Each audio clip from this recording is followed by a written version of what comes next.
Listo. Hagámosla con esta presentación. Entonces tenemos en este eje. En este eje tenemos el volumen dentro del ventrículo izquierdo. Todo de lo que vamos a hablar es ventrículo izquierdo. Entonces en el eje de las abscisas, o sea en el eje de X, vamos a tener volumen.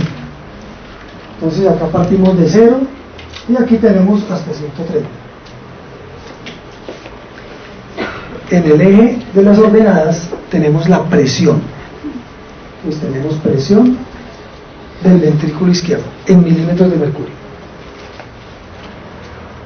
Bueno, en este punto, cuando el volumen es alrededor de 60 centímetros cúbicos, en ese punto encontramos la apertura de la válvula mitral.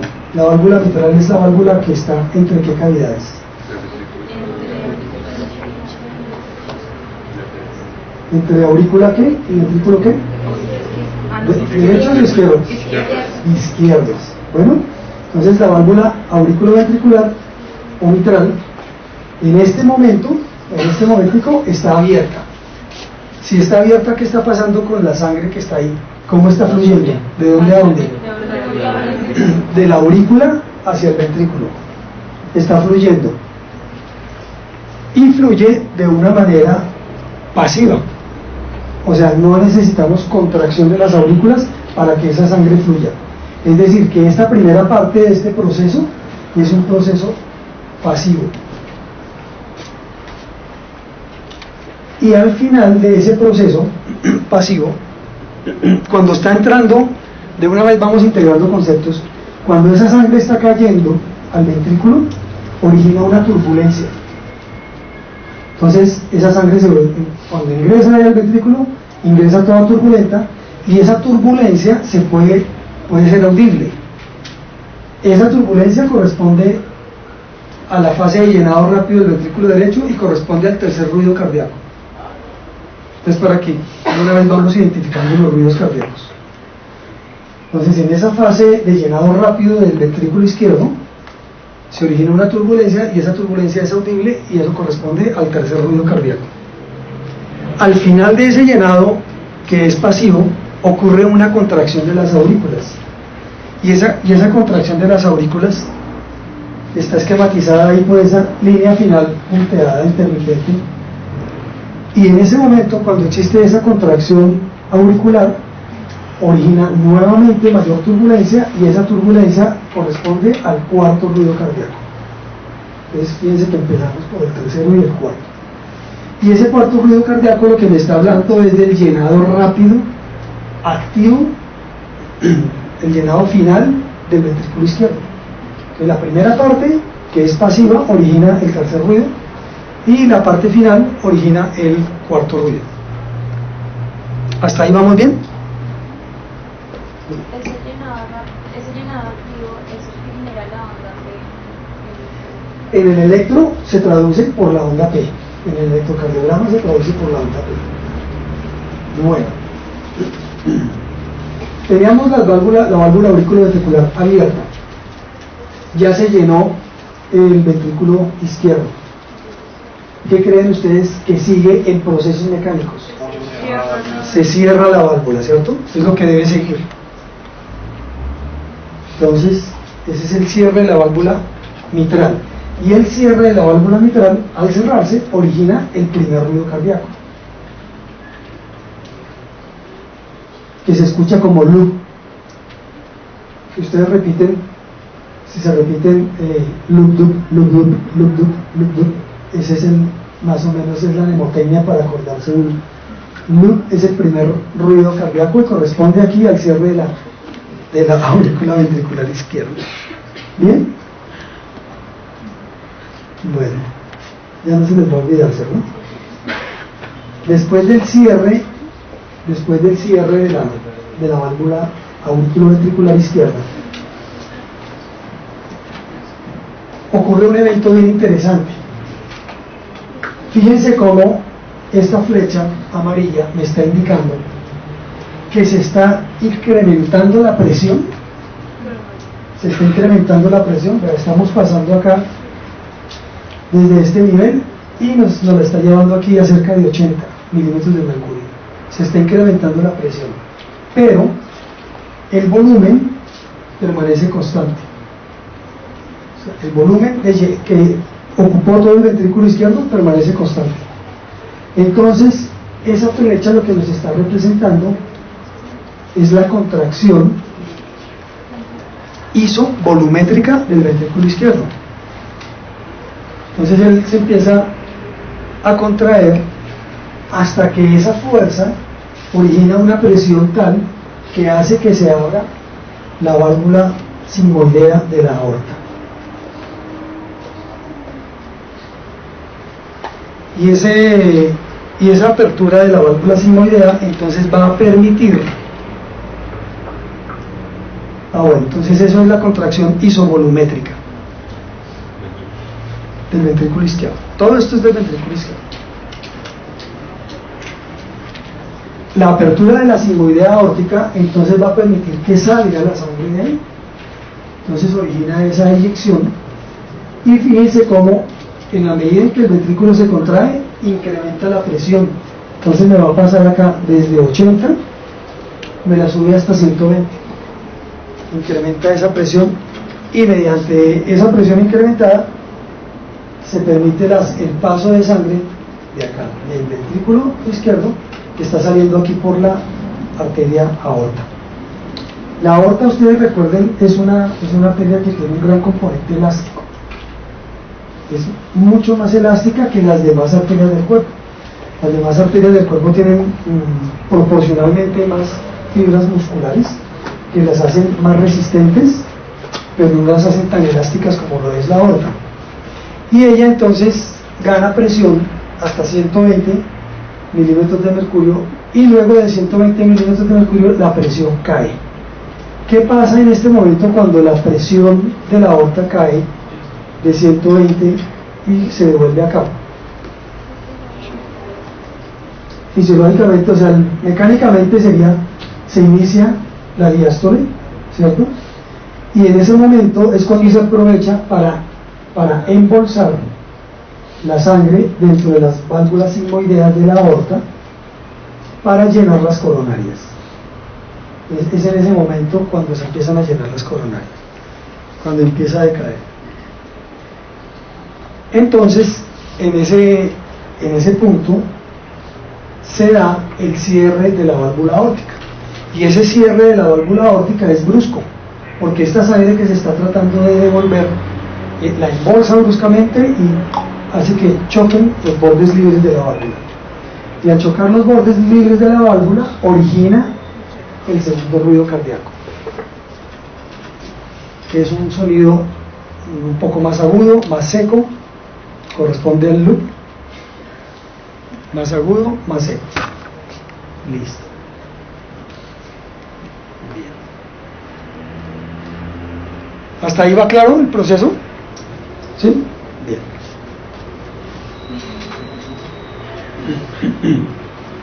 En este momento, si nosotros cuantificamos cuánta sangre sale de acá, podemos tener el dato de cuánta sangre le queda al ventrículo adentro, porque el ventrículo adentro tiene una capacidad, pero en esa capacidad, vean que dijimos acá, era alrededor de 130 centímetros cúbicos. Él no eyecta todo el contenido, o sea, no deja vacío la cavidad, sino que deja siempre un residuo. A esa relación que existe entre lo que queda y lo que pudo sacar, se le llama la fracción de eyección ventricular. Es la fracción de eyección ventricular, que en la actualidad se mide muy fácilmente con una ecografía, con un ecocardiograma. Entonces se puede medir qué tanto le cabe, qué tanto saca, cuánto le queda, y se puede calcular la fracción de eyección. Las personas que tienen la fracción de eyección muy alta, o sea que están dejando mucha sangre dentro del ventrículo, eso está ejerciendo un efecto de volumen sobre las fibras musculares, que finalmente se van a traducir en una presión y están originando un desgaste cada vez mayor de la fibra muscular. Y esa fracción de eyección alterada va a originar a la larga una insuficiencia cardíaca. Pero bueno, vamos poco a poco. Hasta ahí. ¿Alguna pregunta? ¿Todo claro? ¿Sí? Bueno. Vamos aquí en el cierre de la válvula aorta. Luego de ese cierre,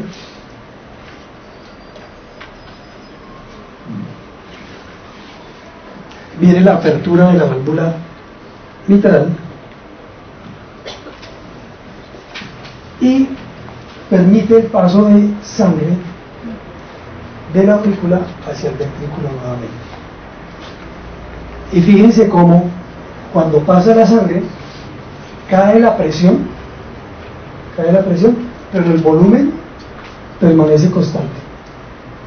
Entonces es la relajación isovolumétrica que nos completa todo el ciclo del ventrículo izquierdo.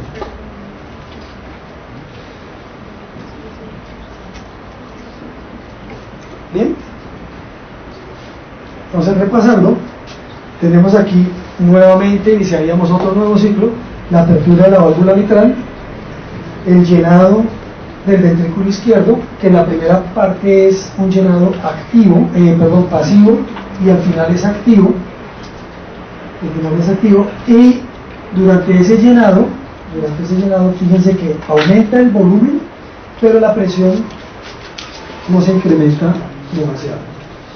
Luego viene una parte en la que, gracias al cierre de la válvula mitral y a la contracción isovolumétrica, se incrementa la presión manteniendo el volumen constante, hasta cuando esa presión es tan intensa que origina la apertura de las sigmoideas aórticas, y al originar la apertura de las sigmoideas aórticas ocurre la contracción permitiendo la eyección, y al salir ese volumen de sangre que tiene origina un aumento en la presión que va desde 80 hasta 120 milímetros de mercurio, para luego de que ha llegado al tope caer alrededor de 80.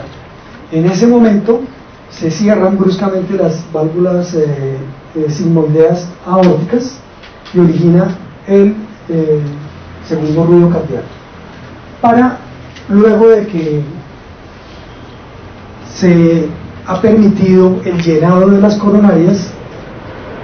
En ese momento, casi simultáneamente, entonces está permitiendo otra vez el paso de sangre de la aurícula hacia el ventrículo de manera isovolumétrica, es decir, que se sigue manteniendo el volumen aunque la presión va cayendo. ¿Entendida la gráfica? Bien.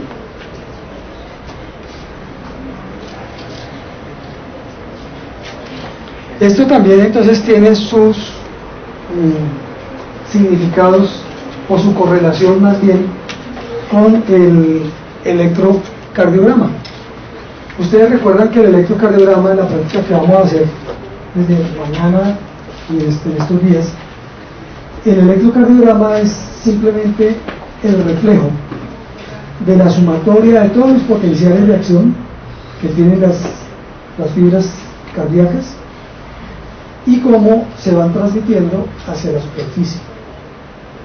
Todos esos potenciales o esas descargas eléctricas se pueden sensar o percibir en la superficie, y en la superficie son tomados por unos electrodos. Esos electrodos permiten purificar la señal, amplificarla, digitalizarla y mostrarla en una pantalla. Esas ondas que refleja el electrocardiograma corresponden también a la actividad eléctrica y a los eventos mecánicos del corazón. Entonces hablamos de que la onda P característicamente tiene como significado la contracción de la aurícula o de las aurículas, porque ahorita mostramos el ventrículo izquierdo, pero lo mismo ocurre con el derecho, con una modificación en las presiones, porque los dos ventrículos manejan presiones diferentes. Y fíjense cómo la presión está en relación con el flujo, y el flujo depende de la velocidad y del volumen. Entonces, eso puede permitir que en un momento determinado el volumen del ventrículo derecho pueda ser diferente al volumen del ventrículo izquierdo. Pero finalmente la cantidad de sangre que ingresa al corazón es la misma cantidad de sangre que sale del corazón. Entonces, en la primera porción encontramos la onda P, cuya significancia es la contracción de la aurícula, de las aurículas. Luego viene el complejo QRS, en el que estamos significando la actividad eléctrica de la despolarización del tabique interventricular y de las paredes de los ventrículos. Para que digamos en la línea, en la parte de la mitad podemos encontrar la actividad contráctil, o sea, la sístole ventricular, y finalmente encontramos las ondas que nos pueden traducir la repolarización del ventrículo.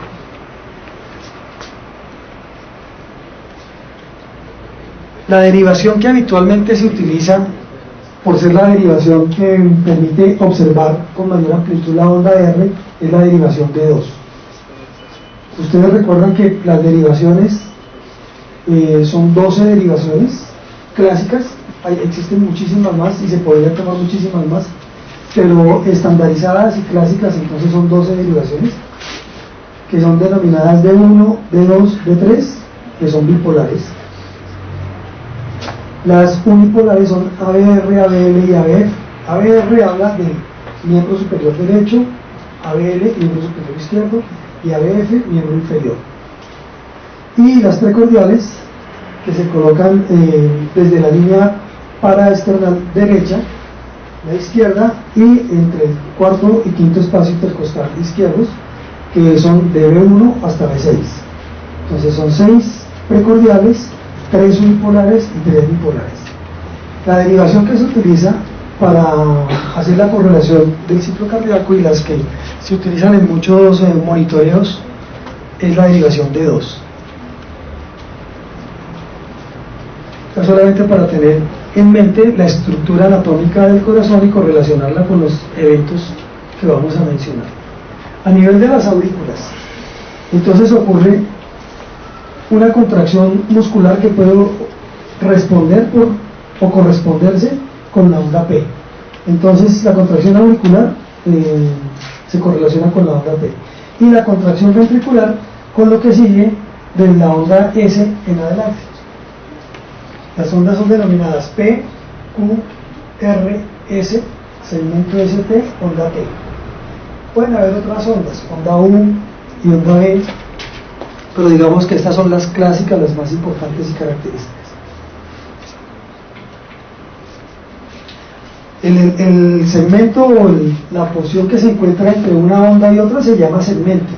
Entonces desde la onda P hasta que aparece la onda Q o la R se llama segmento PR. Ese segmento, mencionábamos, es importante por cuanto tiene una longitud normal, y esa longitud normal, cuando está alterada, como en el caso de la señora, que es el caso clínico, esta señora muy seguramente tenía ese segmento PR prolongado.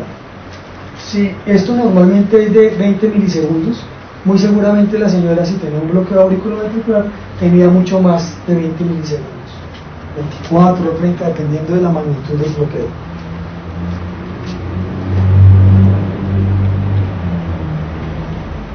Miremos cuando la válvula aórtica está cerrada, eso se corresponde con la contracción de las aurículas y con el inicio de la contracción ventricular. A eso se corresponde la válvula aórtica cerrada. Se abre en el momento de la sístole ventricular. Entonces se abre para permanecer abierta, originar esas presiones que mencionamos, y nuevamente cerrarse antes de reiniciar un nuevo ciclo. Con relación a la válvula mitral, miren el momento en el que está abierta, se cierra la válvula mitral y que se corresponde casi con la onda R, casi que se corresponde con el pico de la onda R. Por eso esa onda R es importante para poder en un momento dado definir si la persona tiene una arritmia cardíaca, poder sincronizar la descarga eléctrica que se vaya a estimular, sobre la onda R, o se puede estimular también sobre la onda P. Bueno, y esta es la imagen de lo que correspondería a las presiones. En la línea inferior, entonces acá está la presión en milímetros de mercurio, y acá en la línea inferior encontramos la presión de la aurícula izquierda. Entonces miren la presión de la aurícula izquierda como permanece baja, y aquí se aumenta luego de la contracción auricular. Tiene una muesca, y esta muesca es dada porque las dos aurículas no se contraen al tiempo. Entonces hay una aurícula que tiene una mayor injerencia, pero finaliza con la contracción de la otra, y eso origina esa muesca, para luego ir incrementando poco a poco en la medida que se va repolarizando y va ocurriendo nuevamente el incremento en el volumen y presión de la aurícula izquierda para nuevamente iniciar otro ciclo. Miramos en la parte superior, encontramos la presión en la arteria aorta, y vean cómo la presión se incrementa aquí en el momento en que ocurre la contracción. Entonces se aumenta la presión, y esa presión es lo que se llama la presión sistólica. Cae nuevamente para permitir el llenado nuevamente del ventrículo una vez se ha abierto la válvula auriculoventricular. Entonces esas son como las imágenes que integran en los eventos eléctricos con los eventos mecánicos o hidráulicos, porque finalmente esto sigue los principios de la hidráulica. Depende de las presiones y de los volúmenes, y el corazón permite que la sangre fluya en función de los gradientes de presión y los gradientes de volumen. Eso lo podemos correlacionar entonces con los ruidos cardíacos. Entonces ya vimos que el tercer ruido cardíaco corresponde al llenado pasivo del ventrículo, a esa turbulencia que origina. El cuarto ruido corresponde a la sístole auricular. El primer ruido corresponde al cierre de la válvula auriculoventricular, de las válvulas auriculoventriculares, porque se contraen casi simultáneamente. Y el segundo ruido corresponde al cierre de las válvulas sigmoideas, tanto aórtica como pulmonar, que eso también son casi simultáneas. Cuando escuchamos esos ruidos desdoblados, quiere decir que no se está llevando todo el proceso de una manera sincrónica, y que está haciendo que de pronto se cierre un poquitico antes la sigmoidea aórtica antes que la pulmonar, o lo contrario, dependiendo de donde yo escuche el desdoblamiento del ruido. Entonces en semiología van a ver que existen unos sitios en el tórax donde usted puede auscultar con mayor facilidad la válvula aórtica o la pulmonar, la tricuspidea o la mitral.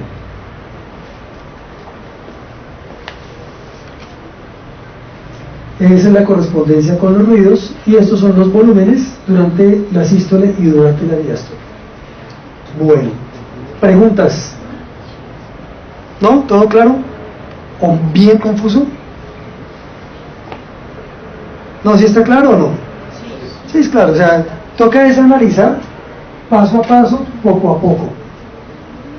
Ubicarse en un punto y mirar en ese punto las correspondencias que se tienen con relación a los eventos eléctricos, mecánicos, electrocardiográficos y de ruidos, ¿sí? Sonocardiográficos.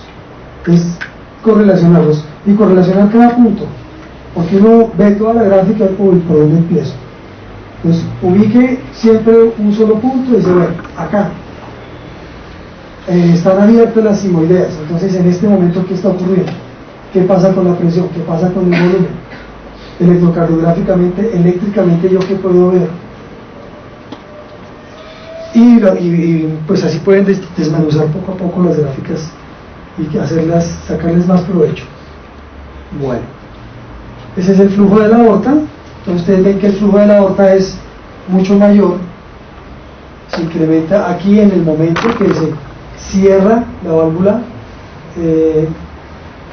mitral para permitir la eyección, y luego viene aquí el cierre de las válvulas aórticas, y toda esta zona va a corresponder a esa actividad eléctrica contráctil del miocardio. Entonces podríamos dividir y decir que todo lo que está enmarcado ahí en azul correspondería al ciclo o al evento que se llama diástole, y lo que está por delante de esa línea y entre el amarillo, marrón y el verde sería la sístole. Bueno, concepto de gasto cardíaco. El gasto cardíaco, entonces, sabemos que el corazón se contrae un número de veces en un minuto, y sabemos que a las cavidades del corazón les cabe un volumen determinado. Ya vimos que el volumen máximo que podrían albergar es alrededor de 120, 130 centímetros cúbicos, pero no todo ese volumen es eyectado. Es eyectado una proporción de él, una cantidad menor, ¿sí? A ese volumen que se inyecta en esa proporción es algo que se llama el volumen de eyección ventricular. Eso es lo que ocurre en cada ciclo, es lo que ocurre una vez, ¿sí? Si yo quiero saber en un minuto cuánto volumen eyecto con el corazón, entonces ¿qué operación haría? La frecuencia, o sea, multiplicaría la frecuencia, el número de veces que eso ocurre, por la cantidad que se eyecta en esa sola vez, ¿cierto? Entonces, si yo multiplico la frecuencia cardíaca, la multiplico por ese volumen de eyección, a eso se le llama gasto cardíaco. A eso es lo que se le llama gasto cardíaco. A esa cantidad de sangre que sale en un tiempo determinado. Ese es el gasto cardíaco. Y es la fórmula que tienen ustedes ahí en la gráfica. Entonces el gasto cardíaco es igual a la frecuencia cardíaca multiplicada por ese volumen de eyección. Ese volumen de eyección ¿será siempre constante o tiene variaciones? ¿Ustedes qué creen? ¿En función de qué varía? Depende de la frecuencia. El volumen depende de la frecuencia. ¿Sí? ¿De qué otra cosa depende el volumen? ¿De qué? De la superficie corporal. No es lo mismo el volumen que tiene una persona con una menor superficie o una menor masa que una persona más alta. De la actividad física continuamente está variando. Entonces el gasto cardíaco no es continuo, constante, no se mantiene constante, sino que depende del nivel de actividad física que tenga la persona. Entonces el gasto cardíaco no es el mismo si está en reposo completo en condiciones basales, solamente respirando, estando de quietecita, o si está con actividad física, entonces le está cambiando, porque le cambia tanto la frecuencia cardíaca como los volúmenes de eyección. Entonces el gasto cardíaco está en función de la actividad física, de los niveles de actividad.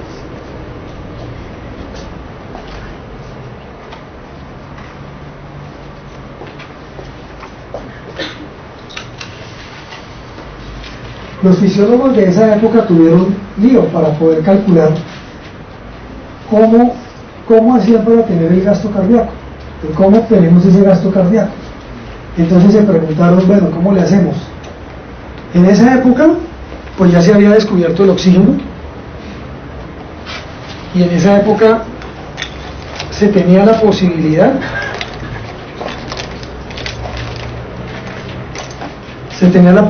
de cuantificar el oxígeno por métodos electroquímicos.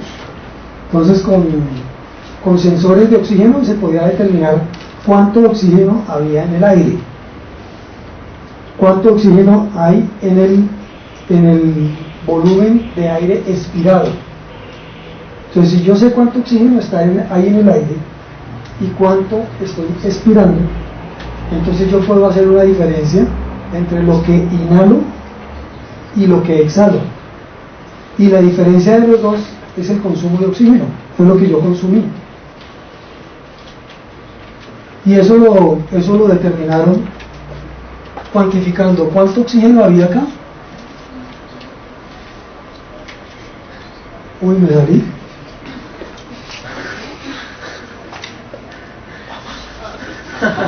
Se salvó la patria. ¿Cuánto oxígeno aquí había en el alvéolo? ¿Cuánto oxígeno había ahí? ¿Y cuánto oxígeno quedó luego de que yo lo consumí? Entonces, eso lo podían cuantificar en su momento FIC. Eso lo podía cuantificar en su momento. A esa cantidad de oxígeno que está en el aire, menos lo que yo estoy exhalando, entonces le queda lo que consumió, fue lo que consumió el individuo. ¿Cuánto oxígeno hay en el aire? Proporcionalmente, en proporción, ¿cuánto hay? Bueno, digámosle que aproximadamente 21, 20, 98, 21%, en proporción, ¿sí? En proporción. Y esto depende de la presión barométrica a la que estemos expuestos. Entonces, si estamos a nivel del mar la presión barométrica son 760 milímetros de mercurio o una atmósfera de presión. Santa Marta, Barranquilla, Cartagena, ¿sí? Pero si estamos allí donde el Señor de los Milagros, no el de Buga, sino el de aquí arriba, en Bogotá, ahí la presión es alrededor de 560, algo menos, 555 milímetros de mercurio. Entonces eso hace que las cantidades de oxígeno varíen dependiendo de la altura del sitio donde yo estoy. Pero mediante esto yo puedo calcular cuánto oxígeno hay en cada uno de esos sitios. Entonces aquí habrá algo así como 160 y aquí algo así como 145 o 147. Ese oxígeno se puede calcular acá. A eso fue a lo que FIC llamó el Q2. Entonces este nivel de oxígeno es la cantidad de oxígeno que se puede calcular tomando como parámetro la cantidad que inhalo y la cantidad de oxígeno que hay en la exhalación que yo estoy emitiendo. Ese sería el Q2. Vamos colocándole ahí para entender por qué o cómo fue que dedujeron ese principio de FIC. ¿Cómo fue que salió? Ese sería el Q2. Bueno. Muy bien.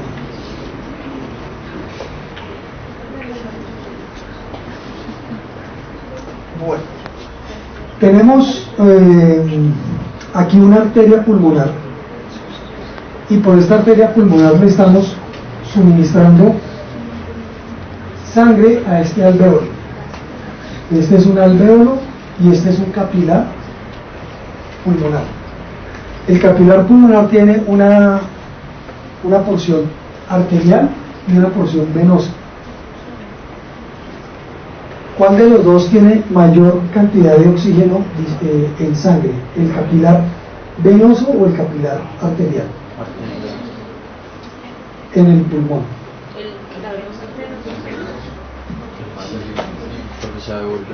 ¿Sí o no? Entonces, aquí viene la arteria pulmonar. ¿De dónde viene la arteria pulmonar? Del ventrículo derecho. ¿Y el ventrículo derecho tiene sangre ricamente oxigenada o pobremente oxigenada? Pobremente oxigenada. Entonces yo puedo decir que en esa sangre hay una concentración de oxígeno. Hay una concentración de oxígeno determinada, ¿cierto? Y esa concentración de oxígeno determinada ahí en el capilar pulmonar es una concentración.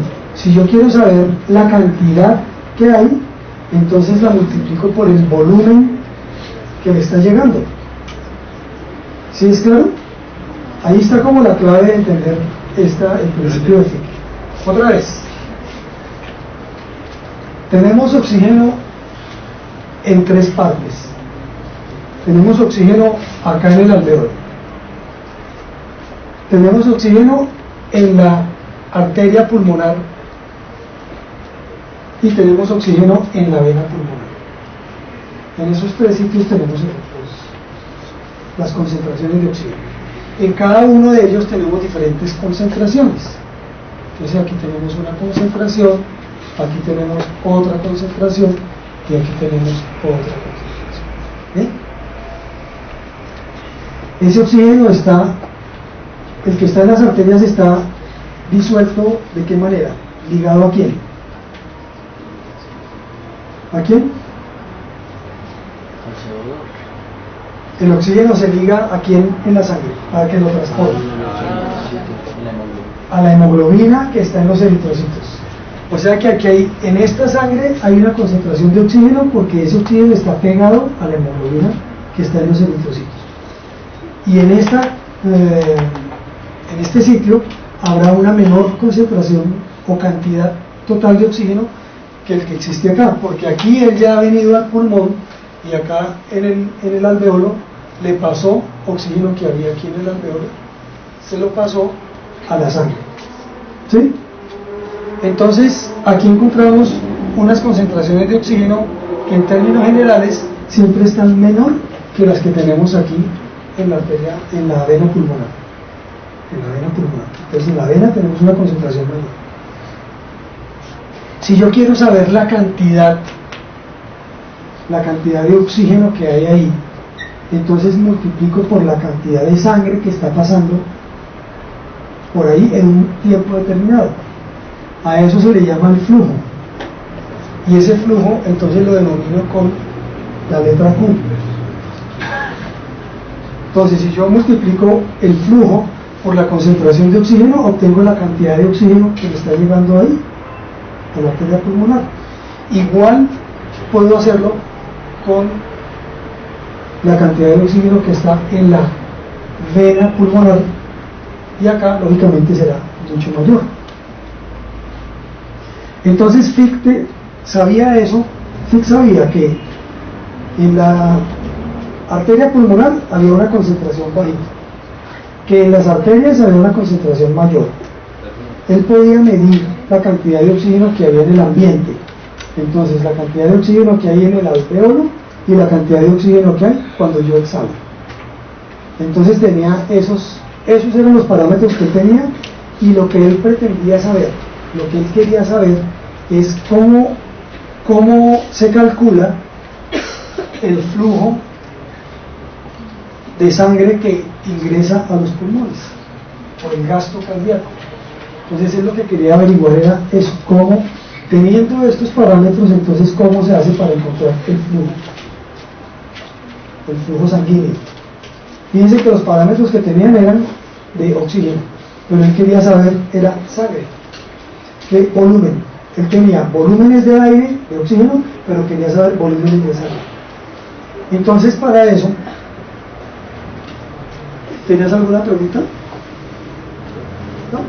Sí, pero lo que me corresponde, si quiero saber la concentración de oxígeno, o sea, no entiendo esa parte de concentración, volumen y flujo. Sí, o sea, flujo, bueno, lo de la sangre, pero si quiero averiguar la concentración de oxígeno, pero necesito para la fórmula de oxígeno, o sea, esa parte no la entiendo. Bueno, sabemos o partimos del hecho de que el oxígeno está ligado siempre a la hemoglobina. ¿Sí? Entonces, como está ligado a la hemoglobina, la cantidad de oxígeno que hay en un volumen, en un centímetro cúbico de sangre, va a depender de la cantidad de hemoglobina o de glóbulos rojos que tenga ese centímetro cúbico de sangre. Si es eso así, cantidad en volumen, a eso se le llama una concentración. Esa sería la concentración. Ahora, el otro aspecto es a qué velocidad o qué cantidad llega en un tiempo determinado. Ese volumen en un tiempo determinado se llama flujo. Entonces son los dos conceptos. Si yo quiero saber en un momento dado cuánto oxígeno está en la arteria pulmonar, si yo puedo saber la concentración de oxígeno, o sea, la cantidad de oxígeno ligado a la hemoglobina, y yo puedo saber la cantidad de sangre que llega acá, entonces yo puedo conocer en esta zona, en este espacio, cuál es la cantidad total de tanto de oxígeno como de volumen que hay en esa zona. Pero eso ya no lo sé. Lo que sabía Fick en ese momento, lo que él podía saber era la cantidad de oxígeno que había, porque tenía electrodos y lo medía, pero lo que él no podía saber era el volumen de sangre que estaba pasando por esa zona. ¿Me entiende? Porque él llegaba y le ponía unos electrodos, unos cablecitos. La experimentación inicialmente fue en animales vivos. Entonces ponía un cablecito y lo llevaba hasta la aurícula derecha del corazón. Luego lo avanzaba hasta el ventrículo derecho y hasta donde le permitiera llegar, y ahí en ese punto medía la concentración de oxígeno que había. Pero ¿cómo hacía él para saber toda la cantidad de sangre que estaba pasando por ese corazón? Fue lo que pretendió establecer mediante la fórmula. ¿Sí? Bueno. Lo mismo midió en el otro lado, en el lado de la arteria. Midió la concentración de oxígeno que había, pero no sabía la cantidad.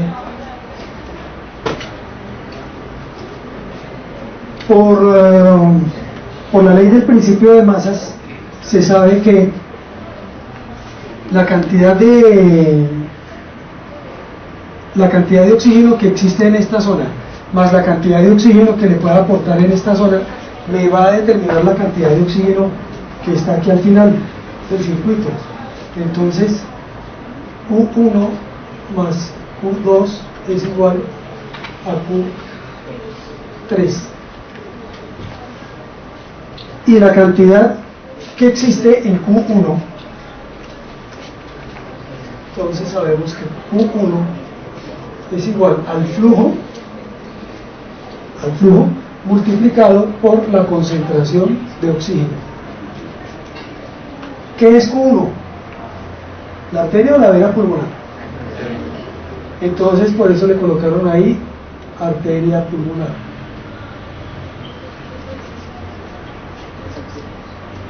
Y Q3 es lo mismo, el flujo por la concentración de oxígeno, pero en la vena pulmonar. ¿Hasta ahí estamos claros? Si hasta ahí entendimos, de aquí en adelante es mucho más fácil, porque ya es solamente un asunto general y ya.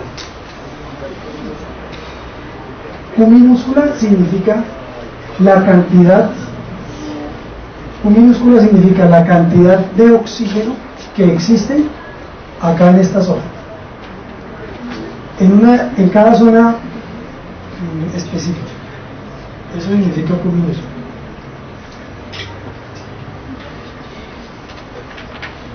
¿Esto está claro? ¿Entendido? Q1 más Q2 es igual a Q3. Lo que trae la arteria más lo que le coloque el alvéolo va a ser, la suma de esas dos va a ser lo que encuentro en la vena pulmonar. Claro, ¿cierto? Entonces lo único que se hace es reemplazar estos valores en la fórmula de arriba, solamente reemplazarlos.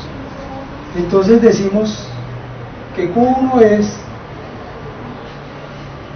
el flujo multiplicado por la concentración de oxígeno en la arteria más el flujo por la concentración de oxígeno en la vena es igual a lo que me tendría yo ahí en Q3.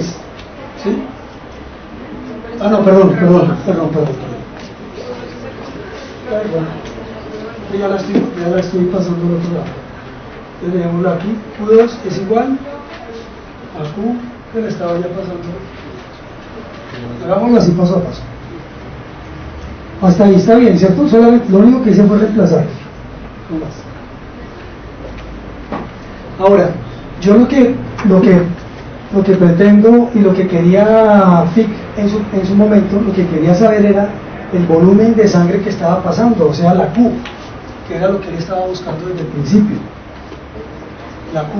Entonces, para eso, acá algebraicamente dice que Q2 es igual a la concentración en la vena menos la concentración en la arteria. ¿Hasta ahí estamos claros? ¿Sí? Factorizamos. Q2 es igual a Q, factor de la concentración de oxígeno en la vena menos la concentración de oxígeno en la arteria. O sea, lo único que se hizo fue factorizar. Despejamos entonces solamente Q, que es lo que queremos saber, y eso corresponde a la concentración de oxígeno en la vena menos la concentración de oxígeno en la arteria. De tal manera que con esa fórmula entonces él pudo encontrar la cantidad de sangre que está circulando, teniendo como parámetros o como bases las concentraciones de oxígeno.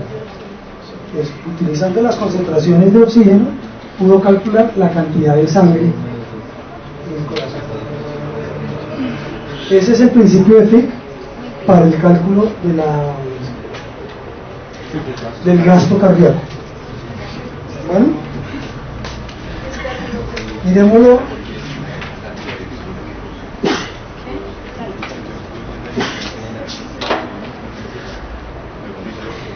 Miremoslo ahí paso a paso también.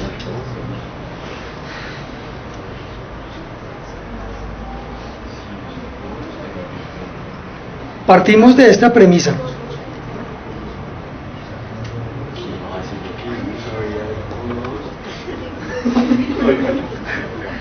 Vamos despacio, tranquilo, vamos despacio, mire. Partimos de esta premisa. La cantidad de oxígeno que está aquí en la vena, la cantidad de oxígeno que está aquí en la vena pulmonar es igual a la cantidad de oxígeno que le aportó la arteria más la que le colocó el alveolo. ¿Sí? La que le colocó el alveolo. La que le colocó el alveolo finalmente es el producto de lo que inhaló menos lo que él exhaló, ¿cierto? O sea que aquí hay una diferencia y de esa diferencia queda Q2. De esa diferencia queda Q2. Entonces Q1 más Q2 es igual a Q3. Q2 es la diferencia entre el oxígeno que inhalamos y el exhalamos, Sí, menos el que exhalamos. sí, o sea el consumo de lo que él exhaló. Exacto. Lo que verdaderamente uso para oxigenar. Sí, ahí está bien.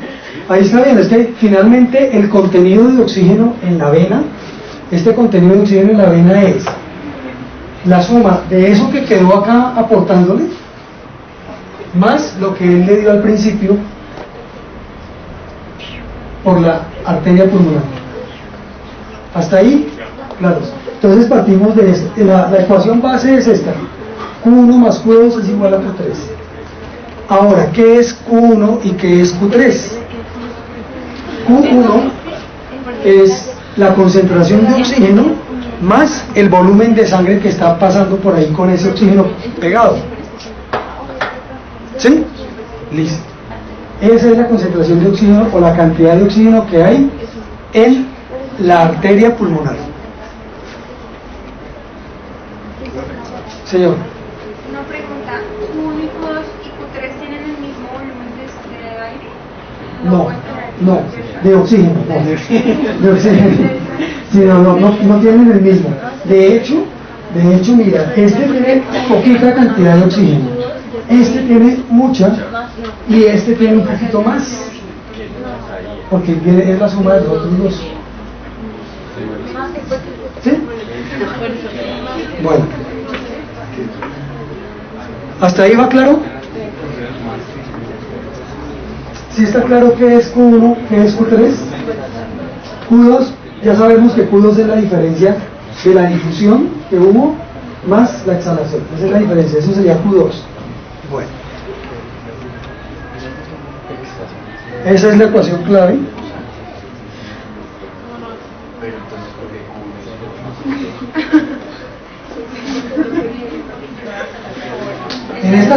En esta siguiente ecuación, lo único que se hizo fue reemplazar.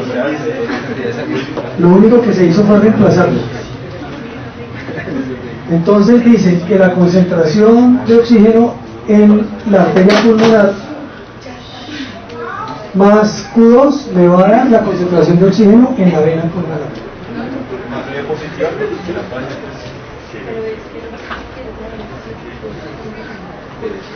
Y ya, operación algebraica, perdónenme, borramos.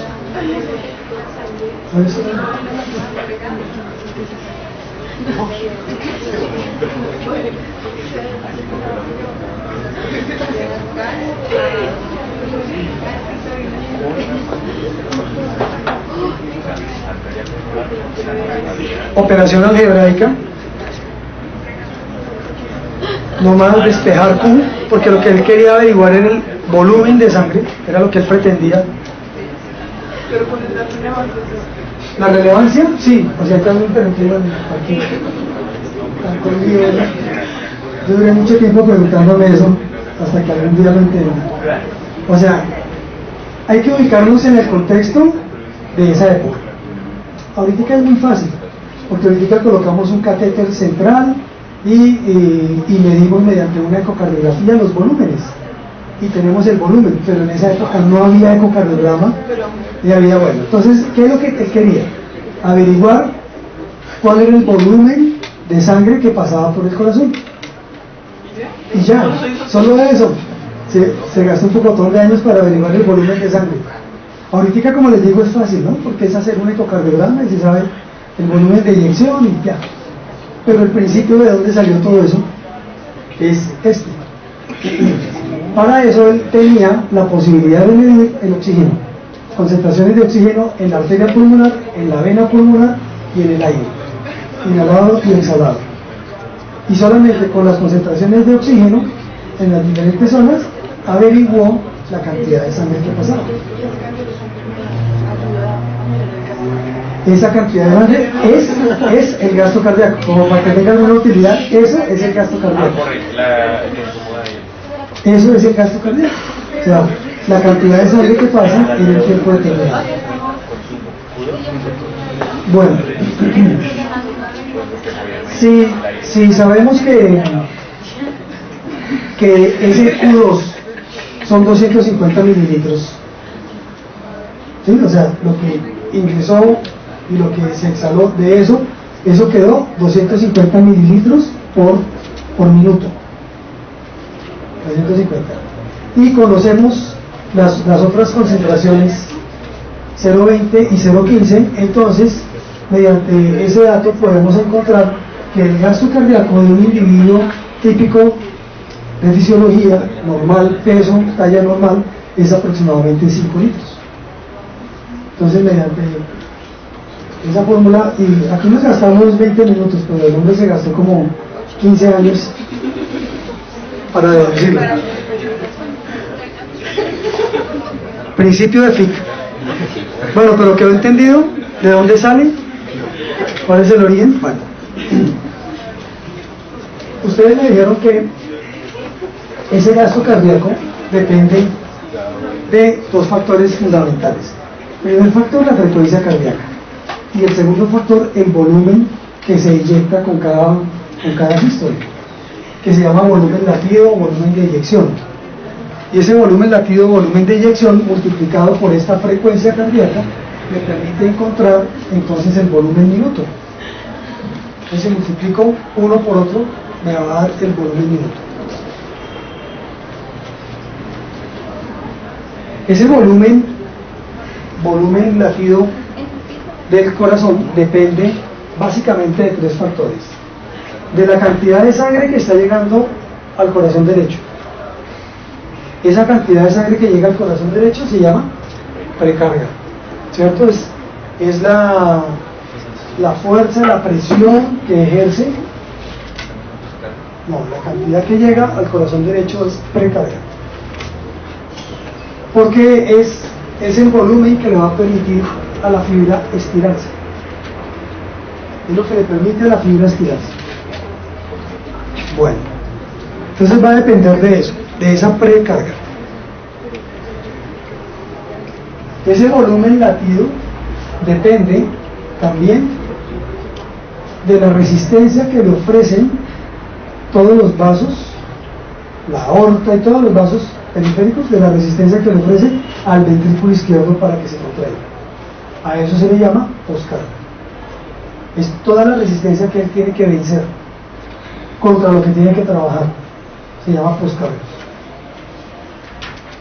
Entonces, si el individuo tiene las arterias con un calibre menor, más pequeño, más reducido, ¿la poscarga se aumenta o se disminuye? Se aumenta, ¿cierto? Va a tener que tener mayor trabajo. Y es lo que pasa cuando los sujetos son hipertensos o cuando tienen rigidez en las arterias por arteriosclerosis. Entonces tienen incrementada esa poscarga. Y el otro factor, bueno, y todo lo que aumente la resistencia vascular periférica va a aumentar la poscarga. Y el otro factor es la contractilidad de la fibra muscular. Entonces, si la fibra muscular pierde esa contractilidad, va a tener problemas para manejar esos volúmenes. Si la contractilidad está aumentada, pues entonces si tiene un inotropismo adecuado, entonces va a poder eyectarla de una manera como se lo están solicitando. Entonces son los tres, digamos, factores importantes que se tienen en cuenta para obtener un adecuado volumen latido. El volumen latido habitual es alrededor de 80 a 85 centímetros cúbicos. O sea, lo que eyecta, lo que sale, son 85. ¿Cuánto dijimos que le cabía al ventrículo? 130 a 120. Lo que queda es el volumen residual, o sea, lo que quedó dentro. O sea, siempre hay un remanente adentro. Y la fracción entre todo lo que le cabe y lo que eyecta se llama fracción de inyección. Bien. ¿Muy ya? ¿Más rápido o no? ¿Preguntas? Bueno, hasta acá está entendido los conceptos de precarga, poscarga y contractilidad y cómo afectan esos volúmenes latidos, ¿no? Ese volumen latido, que es el volumen minuto, depende entonces también de las resistencias periféricas. Es decir, a mayor resistencia periférica, entonces el corazón tendrá que hacer un mayor gasto, va a tener un mayor gasto cardíaco. Mayor resistencia periférica, va a tener que trabajar más. Y todos los factores que aumenten la resistencia vascular periférica me van a incrementar ese gasto. El volumen multiplicado por esa resistencia, eso me va a dar la presión arterial. De tal manera que, por eso los incrementos de presión arterial van a originar un incremento en el gasto cardíaco. Bueno. Principio de Fick. No es tan fácil ni explicarlo ni entenderlo, pero más o menos, ¿o no? Sí. Como para qué sería eso el principio de Fick, era la pregunta clave. Bueno, muchas gracias por su tiempo. A ver, aquí hay una pregunta. A ver, ¿qué dice?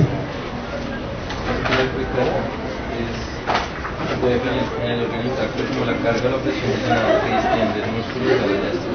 ¿Sí? ¿Me carga? La precarga cuando llega a la aurícula del corazón derecho. Sí, pero es que el corazón izquierdo también tiene precarga, que es toda la que le manda el pulmón a la aurícula izquierda, todo eso es precarga. Pero mira que ahí dice, es la presión de llenado, es la presión de llenado, o sea, toda la sangre que le llega al corazón, eso es precardia.